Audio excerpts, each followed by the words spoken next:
Bien, entonces una vez que pedimos la base y la altura, pues las tenemos que guardar en variables para más adelante en el código mandarlas llamar y ya no volvérselas a pedir al usuario. Y pues para poderlas ahora sí que utilizar en un futuro. Y como sabemos, pues las podemos almacenar en una variable, porque en una variable puedes meter cualquier valor. Entonces, pues se meten en variables, como te digo, para poder actualizarlas más adelante. También está el término de constantes, pero eso lo vamos a ver más después. Las variables, como su nombre lo indica, es para guardar datos que pueden cambiar en un futuro en tu programa. Entonces, pues pum, ya guardamos los datos en variables. Y entonces el tercer paso es ahora sí que la médula espinal de nuestro algoritmo. Número 3, el paso número 3 es calculamos el área del triángulo. Entonces nosotros sabemos, déjame extenderlo por acá, nosotros sabemos que el área de un triángulo se calcula base por altura sobre 2. ¿Y cómo vamos a obtener la base y la altura?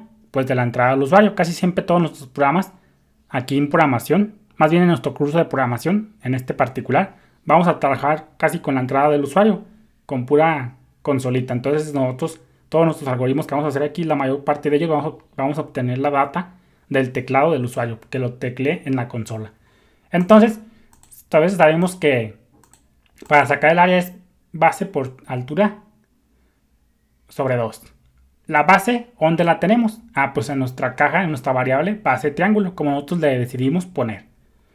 La altura, ¿de dónde la traemos? Pues de la entrada del usuario. Y esa entrada del usuario, la base, la altura, se guardó en la variable o en la cajita altura triángulo.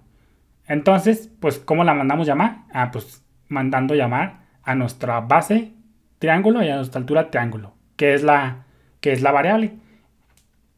Entonces, acá, el 2, ¿de dónde lo sacamos? Pues eso lo podemos poner aquí en nuestro código fuente. Esto es un ejemplo de hardcode, de código duro, pero este es un código duro, ahora sí que por necesidad, porque pues no tiene sentido decirle al usuario que teclee el número 2. Nosotros lo podemos poner físicamente en nuestro archivo de código fuente. Entonces, pues el 2 es código duro porque es una constante y pues ahora sí que es código duro, ahora sí que por necesidad, no por gusto.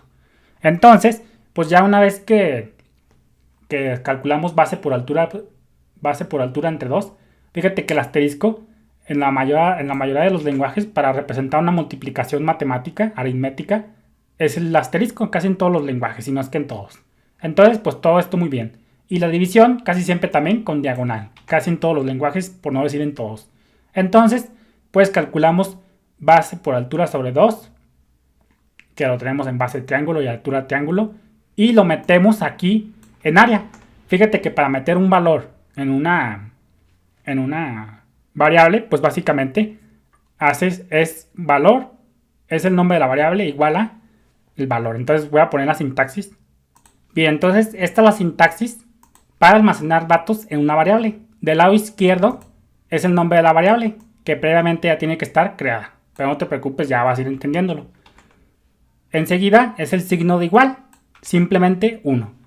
Haz de cuenta que es como en matemáticas, esto lo ves tú en matemáticas. O sea que si tú sabes matemáticas, que es lo más seguro, pues esto ya lo hayas visto en algún momento de tu vida. Y del lado derecho, pues es un valor. En nuestro caso, pues puede ser un valor, ahora sí que un valor literal. Un valor literal, pues básicamente es el 5, Daniel, una cadena. Esto es una cadena entre comillas. O puede ser una expresión. En nuestro caso, pues es una expresión. Fíjate que todo esto que tenemos por acá, déjame poner el signo, regresamos. Todo esto que tenemos por acá es una expresión. Cuando tú calculas un valor de acuerdo a ciertas variables. Para ser concretos, esta es una expresión aritmética. Ya después vamos a ver qué es una expresión más adelante. Bien, entonces de manera general, una expresión en programación es ahora sí que un número de variables o constantes combinados con operadores y funciones que son puestas juntas en una sola instrucción, como lo estamos viendo por acá. Fíjate cómo aquí tenemos una combinación de variables, de constantes, de literales. Este es un literal, es una constante viéndolo desde el punto de vista de las matemáticas, pero aquí pues viene siendo un operando o un literal.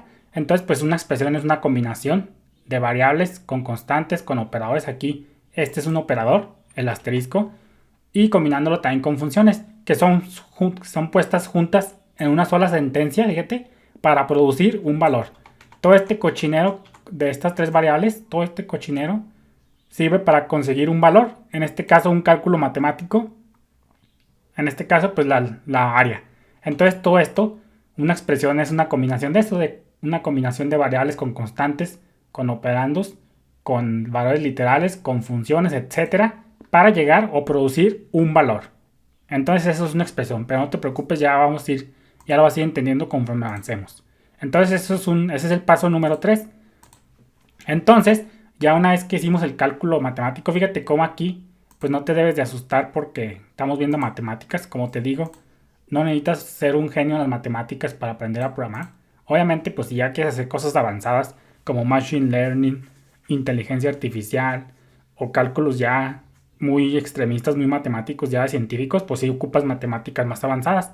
Pero para la programación en general, para lo que la mayoría estamos enfocados, pues con matemáticas sencillas, básicas, pues vas a poder programar, no necesitas ser un genio. Entonces quítate ese mito desde ahorita. Entonces el paso número 4, ahora sí, pues ahora sí que hemos calculado el área, pues tenemos que imprimir el resultado. Nuestro resultado pues básicamente va a ser mostrado por consola. Entonces, ¿dónde nosotros tenemos el área? Pues lo tenemos guardado en la variable área. Entonces el cuarto paso pues básicamente sigue ya imprimir la salida. Número 4, pum, imprimir la variable caja llamada, en este caso área, o como le hayamos puesto, le pusimos área. Entonces ese es el paso número 4. Y el paso número 6 pues ya es fin del programa. Fin del programa. Fin del programa. Entonces eso es lo que es ahora sí que un algoritmo aquí en programación. Fíjate cómo aquí esto es un algoritmo ya como tal. Fíjate cómo los pasos están en orden. No podemos primero calcular el área si no tenemos obviamente, si no le hemos preguntado al usuario la base ni la altura. No podemos en este caso pues primero imprimir la variable porque no hemos hecho el proceso. Entonces pues por eso tiene lógica. Tiene como lógica, tiene en la vida, pues todo lo haces con unos pasos en orden. Entonces eso sería todo. Saludos.